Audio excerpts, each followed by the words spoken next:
Então, pessoal, independente para quem vai fazer manual ou no computador, utilizem a base como referência das peças de vocês, tá?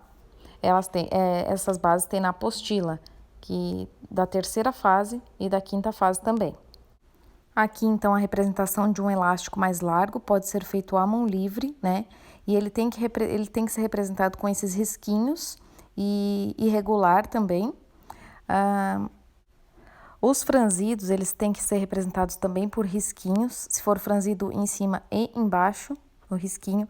Pregas, elas devem ser representadas com volume.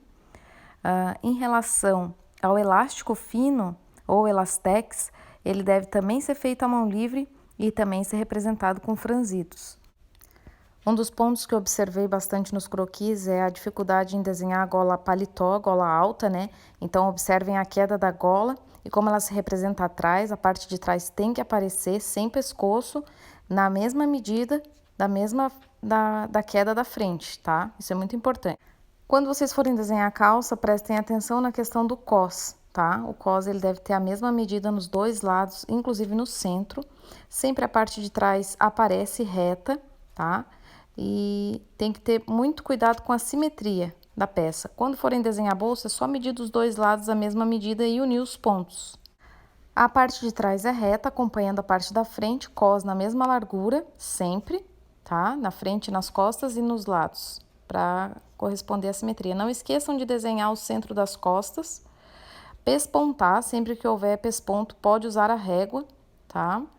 E medir pala, vocês podem medir e colocar sempre a mesma medida dos dois lados, para que não dê problema. Ali eu tô desenhando uma gola baixa, né, que fica abaixo da linha do pescoço. Em relação, voltando ali na calça, quando a gente desenha a parte de trás, observem bem, aquilo ali tá errado, ó, ela curvada para... Então, não desenhem as costas virado para baixo e com elementos estilísticos tipo bundinha, essas coisas assim. Observe lá em cima, é reto, tá? Tudo depende do desenho que você vai fazer. Por exemplo, uma gola alta, ela vai se comportar juntinho e simétrica do outro lado. Então, junto ao pescoço e simétrica do outro lado. A parte de trás também é reta. Observem que tem ela acompanha o ombro. Olha, a parte de trás também é reta, tá? Nesse caso, observe se você for desenhar a ribana, precisa ter um leve volume, porque a ribana geralmente ela é menor e faz um leve franzido, então você tem que desenhar esse leve franzido. Quando você for desenhar a parte da frente de uma calça, por exemplo, você tem que cuidar dependendo do modelo. A largura do cos, o que eu estou representando ali é um cos bem largo. Não esqueça do centro da frente, ou seja, o gancho, né? A lateral pode ser feita à mão livre e o resto pode ser feito com a régua. Aí, a abertura em relação à canela vai depender do modelo da tua calça. Então, depende da angulação, se ela é uma calça reta, se ela é uma calça pantalona, se ela é uma calça de malha, legging, ela vai ser mais estreita embaixo. Então, observem bem e os dois lados têm que estar sempre iguais, tá, pessoal? E pespontem sempre com a régua, onde for possível, pespontem com a régua. Os pespontos devem estar na mesma linha dos dois lados, então muito cuidado com a questão do pesponto, certo? Para desenhar barra dobrada ou bainha italiana, não esqueçam de fazer com que a dobra envolva a perna. É muito importante esse excesso de tecido na lateral ser representado. Onde for reta, vocês podem utilizar a régua, tá, pessoal? E observem as questões das proporções no corpo da base. Muito junto ao pescoço, blusa colada. Se existe um excesso, se é mais cavado, você tem que dar esse espaçamento depois do pescoço. Isso também serve para as laterais, cava e punhos. Quanto mais afastado do corpo, mais largo. Se a peça for ajustada, tiver pence, recortes ou for de malha, ela pode ser ajustada assim, ó, com essa curvatura. Caso contrário, se ela for mais larga o corpo, ela pode ser reta, tudo depende da modelagem, né? Numa peça com transpasse, não esqueçam de desenhar que ela não fica exatamente no meio, tá? O meio dela é onde ali encontra a gola, mas ela fica deslocada. Aqui dá para ver certinho a construção da base da gola paletó ou qualquer gola alta. Observem ali a queda da gola, né? Que é o espaço entre a altura do pescoço e a batida no ombro. Olha como fica na parte de trás, ela fica alta, ou seja, acima da linha do degolo, do decote, tá?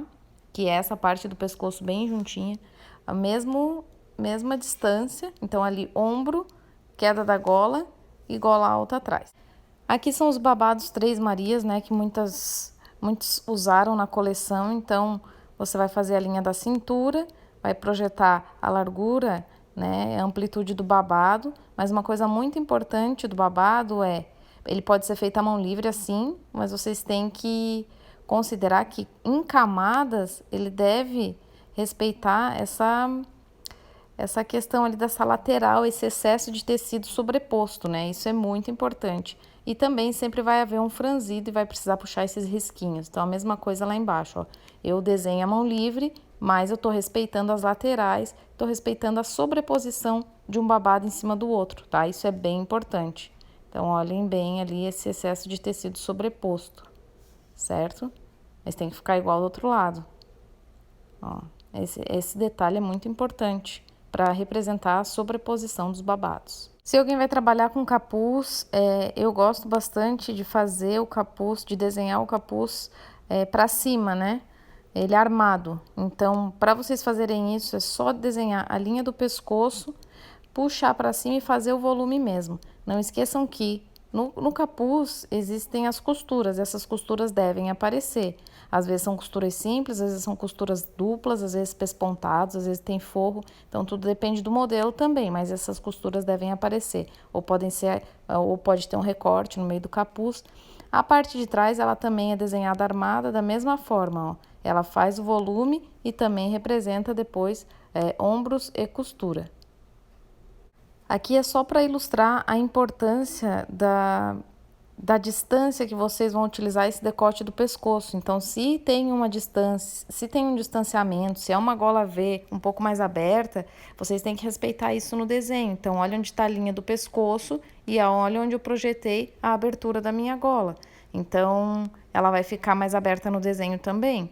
Se eu fizer muito rente ao pescoço, significa que ela vai ficar agarradinha no pescoço. Isso são detalhes importantes, tá, gente? Para desenhar pregas, volumes, evasê, vocês podem trabalhar no manual, mas sempre deve haver a simetria e a proporção dos lados. Então, ele é aleatório, mas ao mesmo tempo tem um cuidado de proporção, tá? Aqui eu tô desenhando fendas fêmea e macho. Então, se for fêmea, ela vai para dentro, se for macho, ela vai para fora. Não esqueçam dos detalhes importantes, como, por exemplo, pences, com, por exemplo, ali uma pence com prega no final, né? Eu tenho que representar essa preguinha no final, ou de repente só a pence, ou de repente só a prega. Esses detalhes precisam estar no desenho, tá, gente?